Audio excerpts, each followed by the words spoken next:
দেখো তাহলে এখন কি করব আমরা, পরের পার্ট কি রয়েছে আমাদের, এখন পার্ট আছে থার্মাল কন্ডাক্টিভিটি। কি বলছি? Thermal conductivity.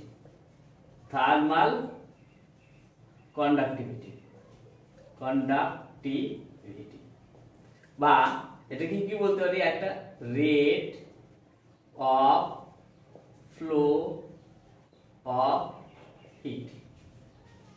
ঠিক আছে, এটার ফর্মুলা কি হয় দেখো তোমরা ভালো করে, কি হয়, তো ডেল্টা কিউ, হিটকে আমরা কি দিয়ে রিপ্রেজেন্ট করি, কি দিয়ে, বাই কি, ডেল্টা টি অর্থাৎ টাইম। ঠিক আছে, টাইম অর্থাৎ কোনো কিছু হার, মানে তাপ প্রবাহের হার, যে কোনো জিনিসের হার বের করতে হলে সময় দিয়ে আমাদের ভাগ করতে লাগে। ঠিক আছে, ধরে নয় এটা কি আছে, একটা উপরিতল কাজ, সমকোণী চৌবলের উপরিতল।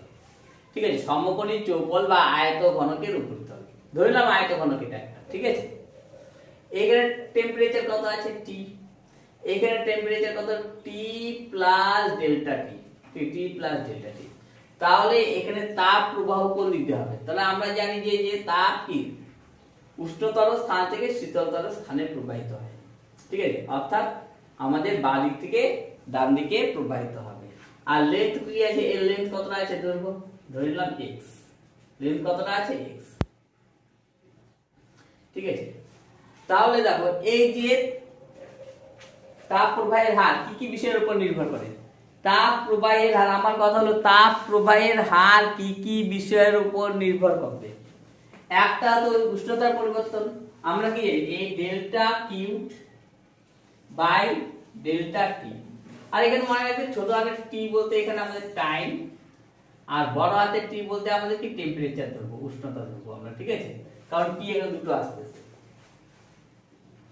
কার উপর নির্ভর করে, উষ্ণতা যত বাড়বে, ঠিক আছে, তাপ প্রবাহের হার তত কি বাড়বে। তাহলে লিখতে পারি আমরা এই delta Q by delta T varies কত, কি লিখতে পারি আমরা, ভ্যারিজেস কি ডেল্টা টি লিখতে পারি, বড় হাতের টি। ঠিক আছে, এটা 1 নাম্বার সমীকরণ আমরা ধরে নিলাম, এটা 1 নাম্বার সমীকরণ। ঠিক আছে, আর কার উপর নির্ভর করবে, আর কার উপর নির্ভর করবে, ক্ষেত্রফলের উপর নির্ভর করবে। এর ক্ষেত্রফল আমরা ধরে নিলাম, এই যে ক্ষেত্রফল মানে ক্রস সেকশনের যে ক্ষেত্রফল রয়েছে, ঠিক আছে, এরিয়া অফ ক্রস সেকশন যেটা বলে সেটা এ ধরলাম আমরা। ক্ষেত্রফল যা বাড়বে, ক্ষেত্রফল যত বাড়বে তাপ পরিবহনের হার কি তত বাড়বে। যার কারণ কি, ক্ষেত্রফল যদি বেশি হয় এর অণুর সংখ্যাও বাড়বে, বেশি অণু বেশি পরিমাণে কি হিট অ্যাবজর্ব করবে। তাহলে আমরা লিখতে পারি এই delta Q by delta T varies কি এটা 2 নাম্বার ইকুয়েশন, দেখবে ভালো করে। ঠিক আছে, আর কার উপরে, এটা সহজ সম্পর্ক, তার মানে কি বোঝাচ্ছে, এরিয়া যত বাড়বে তাপ প্রবাহের হারও তত বাড়বে, টেম্পারেচার যত বাড়বে তাপ প্রবাহের হারও তত বাড়বে। ঠিক আছে, দুটো সহজ সম্পর্ক। আর কি দেখো, এবার যদি লেন্থ ধরি, যদি দৈর্ঘ্য আমি বাড়িয়ে দিই তাহলে তাপ প্রবাহের হার কি কমবে, দৈর্ঘ্য যদি বেশি হয় তাহলে কি হবে, তাপ প্রবাহের হার কমবে, তাই না। একটা উঁচু স্থানে তাপ প্রবাহ কি হবে, ধীরে ধীরে হবে, ছোট স্থানে তাপ প্রবাহ দ্রুত হয়ে যাবে।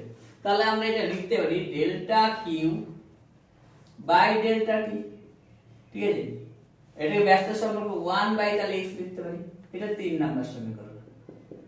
এই তিনটে সমীকরণকে যদি আমরা এবার কি করে দিই, কম্বাইন করে দিই, কম্বাইন 1 2 and 3, দেখো ভালো করে, কম্বাইন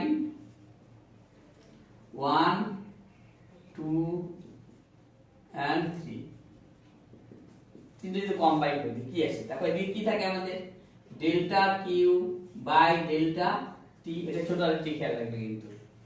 ঠিক আছে, ভ্যারিজেস কি আসবে a ইনটু ডেল্টা টি বড়দের টি বাই কি x হয়ে যাবে। তাহলে এখানে ডেল্টা কিউ, ভালো করে দেখবে এটা delta Q by delta T, varies sign সমান সমান আসবে, আর একটা কি আসবে ধ্রুবক পদ আসবে। ধ্রুবক পদ আমরা কি ধরলাম, k ধরলাম এখানে, ইনটু কি আসছে তাহলে আমাদের a into delta T by x, দেখবে ভালো করে। ঠিক আছে, এখানে যদি k এর ভ্যালু বের করি দেখো, তাহলে কি এটা যদি এদিকে নিয়ে যাই এটা কি ভাগ হয়ে যাবে, উল্টে যাবে, অর্থাৎ এখানে করছি দেখো ভালো করে। তাহলে আমরা কি করি, ডেল্টা কিউ বাই ডেল্টা টি গুণ এটা উল্টে যাবে, এই x নিচে কি আসবে a ইনটু ডেল্টা টি সমান সমান k। ঠিক আছে, বা কি লিখতে পারি, কি মানে হিট, হিটের একক কি আছে, হিটের একক কি লিখতে পারি আমরা, জুল লিখতে পারি, জুল। আর টাইমে কি লিখতে পারি, সেকেন্ড লিখতে পারি, টাইমের জন্য আমরা সেকেন্ড লিখতে পারি। আর এক্স কি, এক্স তো লেন্থ ছিল না, দৈর্ঘ্য ছিল, এই জায়গায় আমরা এল লিখতে পারি, এল।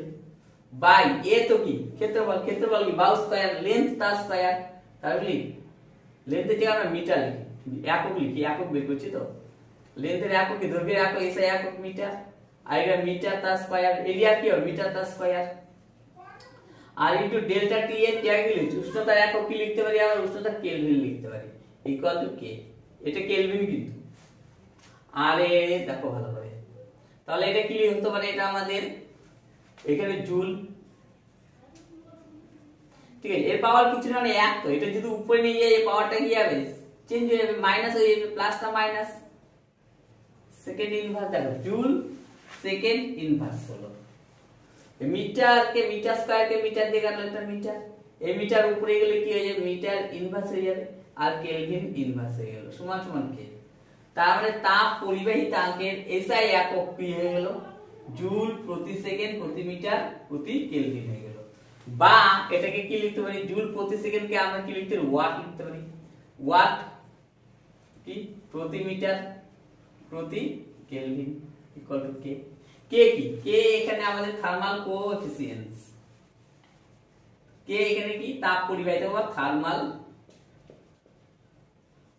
Coefficient, coefficient.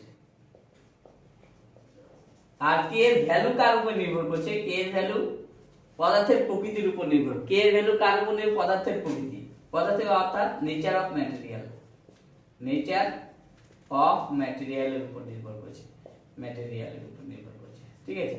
এই হলো এসআই একক, ঠিক আছে, এই হলো তার ডেরিভেশন, ঠিক আছে। খেয়াল রাখবে এতটুকু ভালো করে।